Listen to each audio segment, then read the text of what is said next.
Hello everyone, can you hear me? Yeah. Okay, so another senior lecture. Everyone gets to do this, obviously at some point in your career. Here, 4 years, 5 years, however much time you want to spend at county, you will get to do this lecture. And it's fun to start brainstorming, and I've seen what my colleagues have done. You know, we talked about some palliative care, verbal here, maybe some ultrasound guided nerve blocks, maybe those procedures that scare the crap out of you, like a thoracotomy or even ECMO. Right now I'm totally nervous about starting. Wellness, so important. And in brainstorming, I started looking up Kings County on the news. This can be really entertaining, and I don't recommend it because you may procrastinate for like days or weeks on end because there's a lot of stuff out there. So for some reason, these lyrics came to me. Anyone? There we go. Who did it? Who got it? I did. Candy.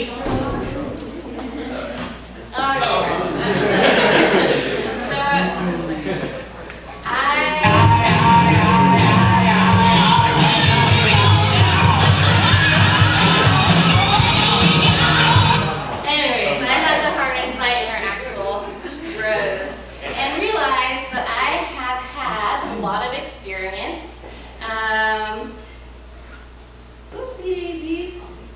learning about, where do we go now? Learning about this process of finding a job after Kings County. What happens next? And it's for all of us. Everyone can start thinking about this. So my objectives for this lecture, I want to talk about how you figure out where you want to go. How do we prepare for this search? What are some of the practice models that are out there? How do you go about this, and what is this going to cost you? Because, like most of my classmates, we found ourselves in this position last year, freaking out. Like, what? Do I have to make a decision? Like, none of us have ever had to make a decision for ourselves yet. We've been told where to go. You know, the match brought us here. Med school, it was wherever you got in. So anyways, outline, we're going to talk about the job search. We're going to talk about interviewing. We're going to talk a little bit about contracts. We're going to talk about some of the processes that you start to get involved with, which is credentialing, licensing, moving, the boards. What is this going to cost you? And then I'm going to have some people come up and chime in about their personal experience and answer some questions. So this was the beginning. It's like, where do I want to go? What does my family want? What do I want? Am I going to do a fellowship? Yes, maybe, or hell no. I don't know. Everyone's different. Is it going to be location? Is it money? Is it a practice environment? And like I said, this can be started right now with you guys, and third years. This should be an ongoing search. This is something that takes a lot of time and personal introspection. But anyways, I just wanted to take a moment to breathe. And I wanted everyone to take a Zen little moment. Because, more than anything, I wanted this lecture to give you confidence. Because we are so marketable. Everyone here is going to get a job, and it's a lot easier than you think. Of note, just some statistics out there. There's like 5,000 ERs, and somehow you have to figure out where you want to go practice. Good luck. But anyways, just a little look at, this is in 2013, part of my lecture. I just wanted to make note of, we are practicing in this very unique environment, over 150,000 census, but this is not the norm across the country. If you look, there's kind of this bimodal distribution where you have a lot of really small ERs out there, under 10K census. Or you have the other end of the spectrum, which is where we are, but look at that, you only have, 800 or so ERs that are over 50K. So we're talking 50K, 60K, 70K, all the way up to us, which we are like within the top 15 centers in the entire country for our census. So we are unique here in our training. And just breathe. This is a little infographic that I loved. I thought it was very cheery. That shows that as a career, like we have job satisfaction. We have, I don't know whether or not we chose this for lifestyle choice, but this little graphic shows that in general, men and women, we are satisfied for the most part with our careers, whether or not you're working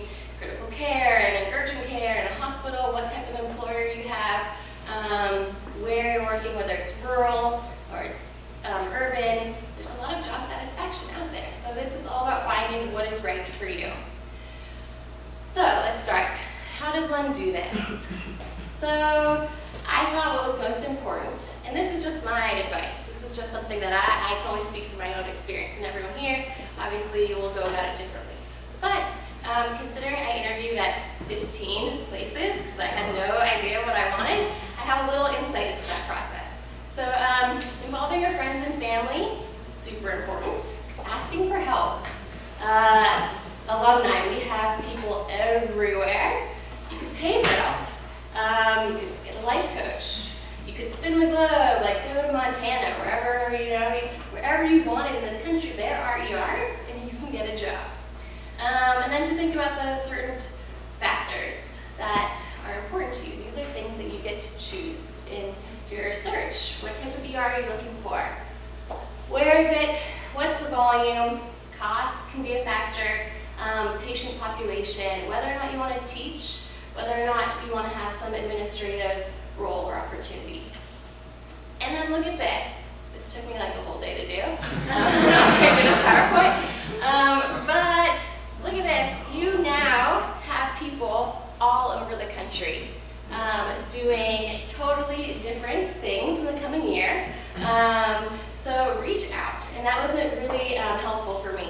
I reached out to a lot of our graduates who are now out in California and some in the South, and that was mostly where I did my search, but we will be out there to help you. I did a little bit of some academic slides just to kind of look to see what type of papers or research there have been into job satisfaction, and I found it interesting, what people note of their job, what brings them satisfaction, and using their skills, having a variety, being a member of an effective team. That to me was very important. And then stressors, things that you cannot control in your job. Your patient load, the interaction with patients and family, and lack of administrative support. So just finding the things in your job that you can and cannot control, and to find the environment that maybe will allow you to be the best physician that you can be with your goals. This is a little survey that was done. It was an online survey sent to program directors across the country, and they just had responses from about 76. And just on a poll, they looked at the graduates that they had and the graduates in the last 5 years, and this comes out to be about the national average, where you have about 60% of the grads going into the community, 26 academic, and this is apart from fellowship. So I kind of, in my head, lumped the two together, academics and fellowship, assuming people will then pursue an academic career. And then of note, what dictated whether or not people went into academia were factors in their program, including size, geographic location, and the research productivity.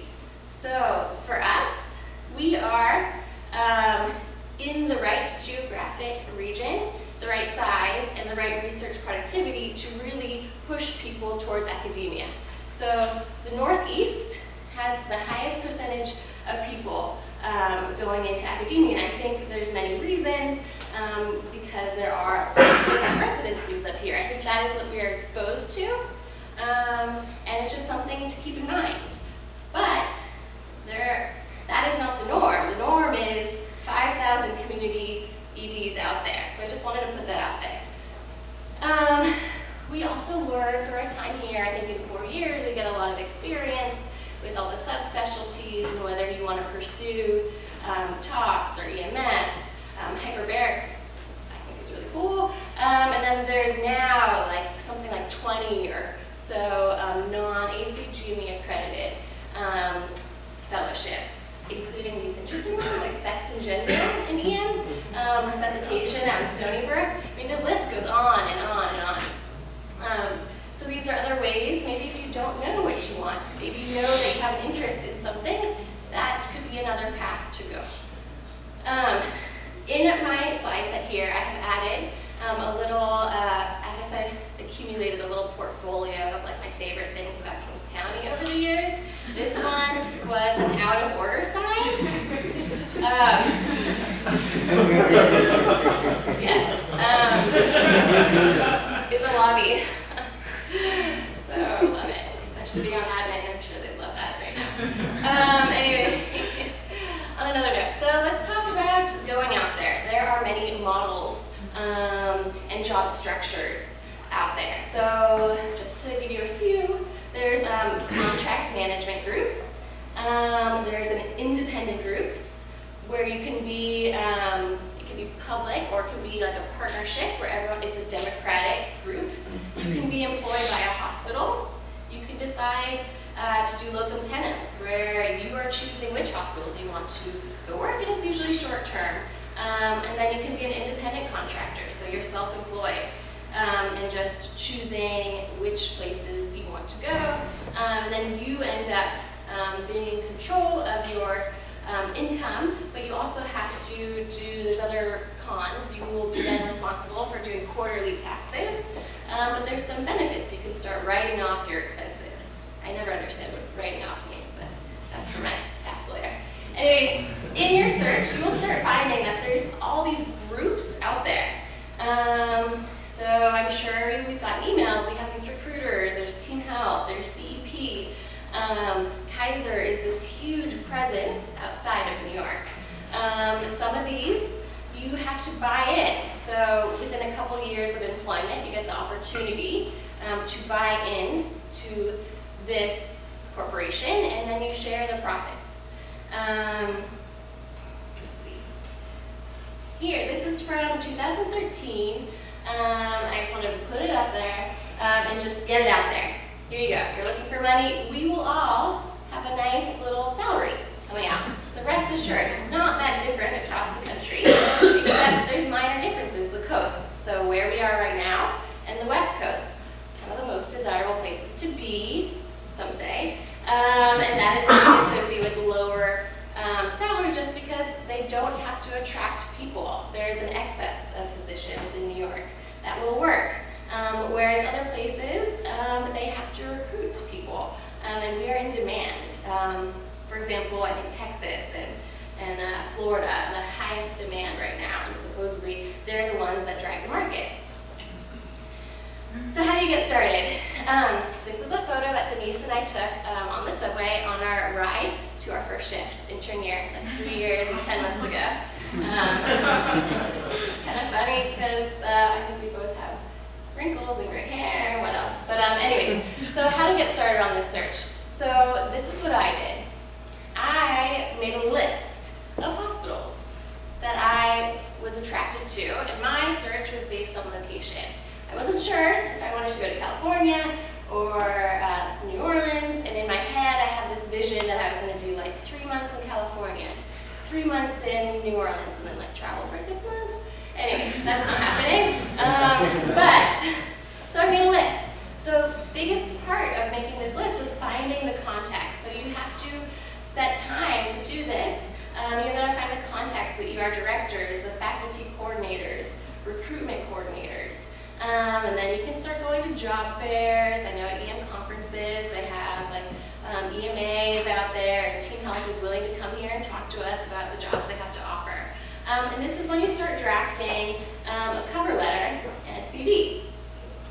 This could be like the whole CV cover letter thing, could be its own lecture. And I know Ritter has one that he usually gives at some point to the seniors. But anyways, I didn't know that we were responsible for this and that this was part of your job search, is to form a cover letter. I don't think it's completely necessary, but this is what I did. So I introduced myself. This is when I kind of put in a background about our training, which is legit. Our training is legit. Here's when I talked about our census, level 1, because where we are coming from is really unique. And then this is how I then went on to talk about my career objectives and why this center or hospital was of particular interest to me. And then you're going to thank them, and you're going to give them your contact info, and then I often attached my CV. So this CV, I had lost mine.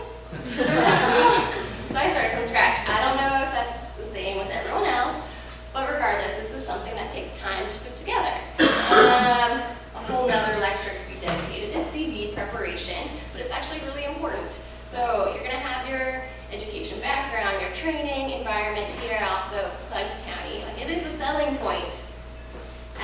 this job search. People know us. And then this is where you're going to put your lecture, your med student tours, or the med student dinners, your morning reports, your research, your publications, your QI project, any awards or memberships. I even put down like what our EMR experiences here, and then things that actually came up in interviews were mostly related to the languages and hobbies that I put. No one even asked me about any of this, to be honest. But you're also going to have your references. So this is when you're going to do approach 2 to 4 mentors who you request that they are there on your behalf to represent you and be there as a reference for these for the job search. So here mine is basically what you can do. There's plenty of examples out there. I was lucky enough to obtain a few samples from a few of our attendings and a few of our graduates and drafted my own. I think what's important is that it looks nice and is easy to read and in some sort of chronological order. Okay, so you're gonna send that out there. This was, I was sending my stuff out in July and August last year, getting it out there. And then by like September, October, we were hearing back and started to plan interviews. This little footprint, hopefully you don't see that when you walk up to the hospital, or maybe that's what you want, I don't know. And this is just obviously outside of county, and I think I had discharged this patient. Denny, some guy had like some horrible ulcers, and we wrapped him, and then it didn't work out so well. But anyways, it looks like he made his way to R. That looks to be where he's going. So before you interview, you want to research who you're interviewing with. A lot of times they send you a little agenda and it says if you're interviewing with the PD. So take some time to look into that. Definitely know about the business, if this is Kaiser and you know their model, know their mission statement, know about the city. Like a lot of times people want to know why you want to move if you're leaving New York. Like why would you leave New York? There are reasons. So, and then you want to get your outfit ready, you're going to walk around, and then you're going to be ready to kill it. So much of this was confidence. And having been out there, I think I can say that we killed it. We have the training where you can walk into these interviews and be confident that we can get jobs out there. So, a little self-reflection before going in, a few questions that I came up with, which was, can you do the job? And this is where they kind of check this off nowadays. Graduating from a 4-year residency, they know you can do the job. That's just a given. And it's more about, are you a good fit? And can they afford you? So, of note, just in preparing myself for the interview trail, I like to come up with some examples in my head, even shared some stories with friends, just to get ready to rehearse for the interview. So I chose to kind of make some anecdotes, make some stories that tend to be like very typical questions that they ask on interviews. So have an example of when you had a challenging patient encounter, when you dealt with conflict management, how you learned from a mistake or failure, and then dealing with bad outcomes. Having thought these through in my head, I felt pretty prepared. And then it turns out they didn't ask anything because they just want to know like who you are and if you're cool, maybe. But anyways, so on the interview day, you're going to walk around. You're going to meet nurses and doctors and administrators, and you're going to have your interview where they ask you your hobbies and what languages you speak. That's happened to me, I don't know. And then you're going to ask questions. And just a note, I thought putting this in there, they may ask for your interest. Are you interested in this? Do you have any idea when you're ready to commit? When do you think you want to sign a contract? And I was always told that this is not the time you start negotiating. You don't even ask for salary and those details, and sometimes they are forthcoming with that. But regardless, I kept my eye out for overflowing sugar boxes. So interviewing, these were some questions that I found were important to me in just getting a feel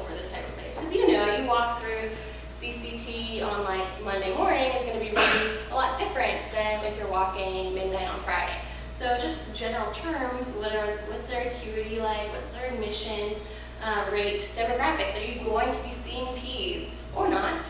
Are you going to be seeing trauma or not? OB, radiology, do you have your services 24 hours a day? Because that's not the norm. So what other specialties are present? Who is actually in-house? How easy is it to transfer people when you need to? Because that's something that is pretty common out in the community. Who responds to floor codes? A lot of places the ER responds. You're running up there, you're leaving your ER to go respond to a code. Who writes the admission orders? What's your payer mix? This I found was just kind of a unique way to kind of talk about the population. You know, if you're dealing with 100% insured, or if you have a very uninsured population, whatever. I just wanted to know a sense. And then also just your census, whether or not there's a salary differential, days and nights, that's something that's out there. And then the coverage, is it single coverage, double coverage, triple coverage, PAs and NPs, are you going to be supervising? And then scribes are out there, and then what type of EMR do they have? And then discharges too. There's places where nursing does the discharge of notes.